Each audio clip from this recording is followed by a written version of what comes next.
ప్రజాపాలన దరఖాస్తులు 1.25 కోట్లు. నిజంగా నీ పరిపాలన గతంలో సరిగా ఉంటే కేసీఆర్ గివన్నీ దరఖాస్తులు ఎందుకు వచ్చినట్టు?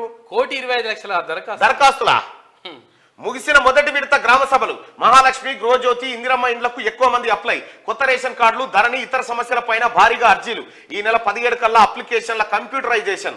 అప్లై చేసుకోనోళ్ళు తహసీల్దార్, ఎంపీడీఓ ఆఫీసుల్లో చేసుకోవచ్చు. ప్రతి 4 నెలలకోసారి ప్రజాపాలన కార్యక్రమాన్ని నిర్వహిస్తామని చెప్పి ప్రభుత్వం చెప్తా ఉంది. అభయహస్తం స్కీమ్లకు భారీగా దరఖాస్తులు వచ్చాయి. ప్రభుత్వం రాష్ట్ర వ్యాప్తంగా ప్రజాపాలన గ్రామ సభలు నిర్వహించగా 1,25,00,000 అప్లికేషన్లు అందాయి.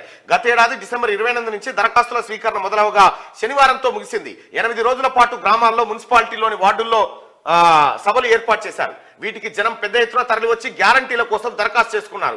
మొదటి రోజు 8 లక్షల దరఖాస్తులు రాగా ఆ తర్వాత రోజు రోజుకు దరఖాస్తులు పెరుగుతూ వచ్చాయి. మొత్తంగా 1,25,84,383 దరఖాస్తులు వచ్చాయి. మహాలక్ష్మి, గృహజ్యోతి, ఇందిరమ్మ ఇండ్ల పథకాలకు ఎక్కువ మంది అప్లై చేసుకున్నారు. కొత్త రేషన్ కార్డులతో పాటు ధరణి, ఇతర సమస్యలపై 20 లక్షల వరకు అర్జీలు వచ్చినట్టు అధికారులు పేర్కొన్నారు. కాగా ఈ నెల 17లోగా దరఖాస్తులన్నింటినీ ప్రత్యేక సాఫ్ట్వేర్లో ఎంట్రీ చేయనున్నారు. ఇందుకోసం ఇప్పటికే రాష్ట్ర, జిల్లా స్థాయిలో అధికారులకు ట్రైనింగ్ ఇచ్చారు. ఆదివారం నుంచే దరఖాస్తుల డేటా ఎంట్రీ ప్రక్రియ.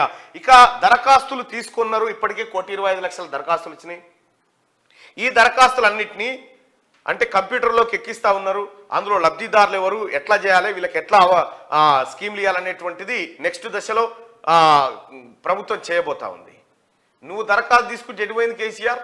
ఇటు తీసుకొని ఆనే నల్గొండ కాడ ఏదో collectorate opening, IT tower opening కాడికి పోయినావు. కాగితం ఇస్తే ఆనే వారేసిపోతుంది కేటీ రామారావు.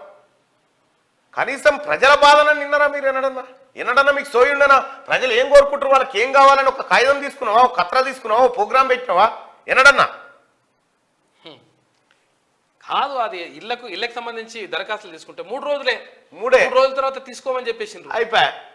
ఇప్పుడు అట్లా లేదు. ఇప్పుడు కంటిన్యూగా తీసుకోవచ్చు, ఇంకా కూడా పెట్టుకోవచ్చు మీరు దరఖాస్తులు.